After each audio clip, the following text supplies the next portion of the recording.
다니엘은 유대인 때의 시작과 끝을 알고 있었다.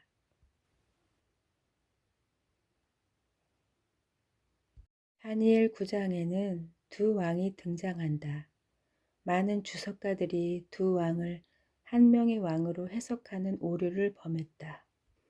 1. 첫째 왕 예수 그리스도. 내 백성과 내 거룩한 성을 위하여 이른 이래를 기한으로 정하였나니 기름 부음을 받은 자 곧 왕이 일어나기까지 7 이래와 62 이래가 지날 것이요 62 이래 후에 기름 부음을 받은 자가 끊어질 것이며. 이 둘째 왕 적그리스도.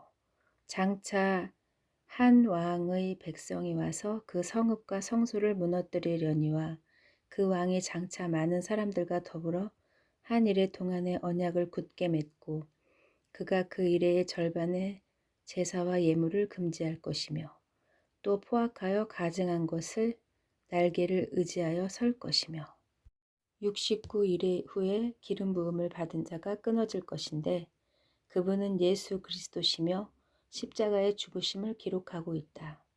그 후에 둘째 왕의 로마 제국 백성 티투스 장군이 와서 예루살렘과 성전을 파괴했다. 중간기가 지난 후 로마 제국의 후손인 적그리스도가 종말에 나타나서 7년 언약을 맺고 절반의 기간이 지나면 우상을 세운다. 많은 주석들이 둘째 왕도 예수 그리스도로 해석했다. 하지만 예수님도 다니엘의 예언을 인용하시면서 둘째 왕이 짐승임을 증언하셨다. 다니엘은 그가 본 환상을 알고 깨달았다. 한 일이 다니엘에게 나타났는데 그 일이 참되니 곧 큰 전쟁에 관한 것이라. 다니엘이 그 일을 분명히 알았고 그 환상을 깨달으니라. 그때에 나 다니엘이 세일의 동안을 슬퍼했다. 다니엘은 깨달았지만 봉함하라는 지시를 받았다. 다니엘은 무엇을 깨달았을까?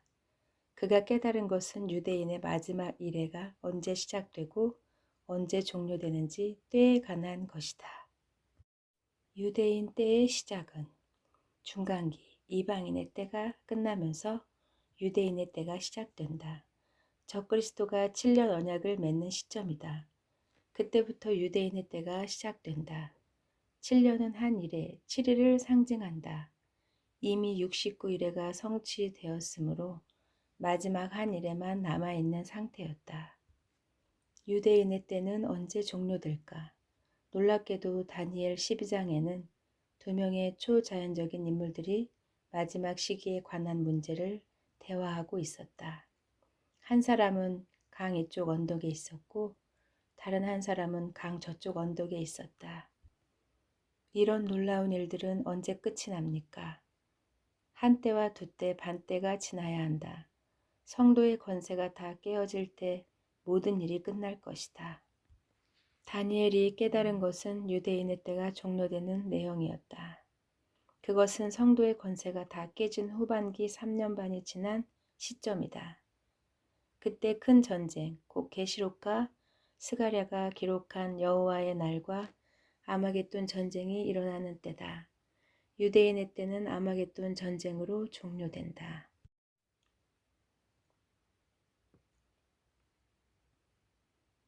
그런데 다니엘은 이것을 깨닫고 왜 세 일의 동안이나 슬퍼한 것일까? 두 가지 이유가 있을 것이다. 첫째는 자기 민족이 예수 그리스도를 영접하지 않은 이유로 끝날까지 심판의 대상이 된 것이다.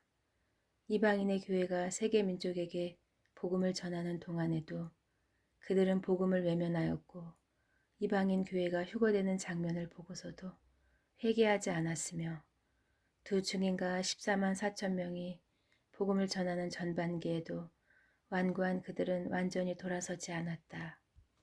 둘째 이유는 아마겟돈 전쟁이 끝날 때에 비로소 그들이 회개했기 때문이다. 스가랴의 기록에 따르면 짐승의 세계 연합군이 이스라엘을 공격했으며 이스라엘은 초토화되고 포로로 잡혀갔다. 짐승의 군대가 승리를 장담할 즈음에 그리스도께서 지상에 재림하심으로 짐승의 군대를 일시에 전멸시키셨다.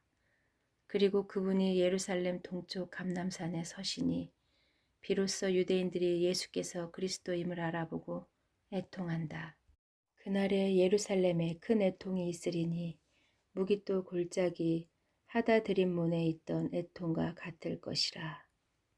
내가 다윗의 집과 예루살렘 주민에게 은총과 간구하는 심령을 부어주리니 그들이 그 찌른 바 그를 바라보고 그를 위하여 애통하기를 독자를 위하여 애통하듯 하며 그를 위하여 통곡하기를 장자를 위하여 통곡하듯 하리로다. 스가랴 12장 10절. 이스라엘이 이렇게 전 국민이 애통하고 통곡하는 이유는 그들이 예수 그리스도를 너무 늦게 알아보았기 때문이다. 이때 비로소 온 이스라엘이 예수 그리스도를 믿고 영접한다. 다니엘도 이것 때문에 새 이래 동안 슬퍼했다. 중요한 것은 다니엘이 자기 민족 곧 이스라엘의 미래를 위해 금식하며 베옷을 입고 죄를 덮어쓰고 주 하나님께 기도하며 간구하기를 결심하고 민족을 대신하여 회개를 한 것이다. 민족을 위한 회개 기도가 다니엘 9장에 기록되었다. 우리는 죄를 짓고 불의를 저질렀으며 악을 행하고 거역하며 주님의 법도와 계명을 떠났습니다. 우리는 주님께 범죄하였고 반역했습니다. 우리는 죄악에서 돌아서지 않았고 주님의 말씀을 어기고 행하지 않으며 그 목소리 듣기를 싫어했습니다. 우리는 주님의 진리를 깨닫지 못했고 주님의 은총을 구하지도 않았습니다. 이방인 교회는 어떤가? 이방인 교회를 향한 슬픔도 있다. 종말의 때에 도착했지만 이방인 교회도 다니엘이 회개를 한 내용과 별반 달라 보이지 않는다. 구약에서 이스라엘에게 경고했던 모든 말씀들이 그들의 머리에 있다. 그런 이유로 이방인의 때는 끝날 것이고 그들도 고통의 물을 마실 것이다. 지난 2000년 동안 모든 민족에게 복음을 전파한 성과도 있었고 믿음을 지키느라 수많은 순교자도 나왔다. 그러나 지금은 교회가 너무 타락했고 범죄하였으며 반역하고 변질되었다. 동성결혼과 낙태를 교회에서 찬성하고 주님이 지시하신 순종하는 삶과 성령과 선교를 멸시하였다. 성경적인 신자, 성경적인 교회를 찾아보기 힘들다. 도움을 받으려고 음녀 바벨론에게 내려갔고 그것을 하나님보다 더 신뢰했다. 배신자들이 배신하되 배신자들이 크게 배신했다. 이사야 24장 16절. 교회가 사랑을 배신한 자들로 가득하다. 우리는 주님께서 직접 오셔서 이것이 그 길이니 좁은 길로 가라 하시는 말씀을 들은 세대다.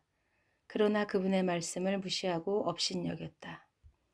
중간기의 마지막 때에는 두 종류의 사람들이 있을 것이라 다니엘은 기록했다.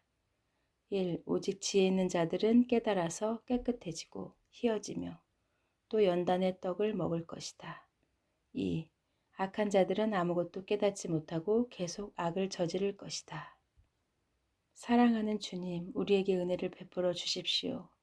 우리가 주님을 기다리오니 아침마다 우리의 팔이 되어주시고 고통의 때에 우리의 구원이 되어주십시오. 여호와께서 말씀하신다.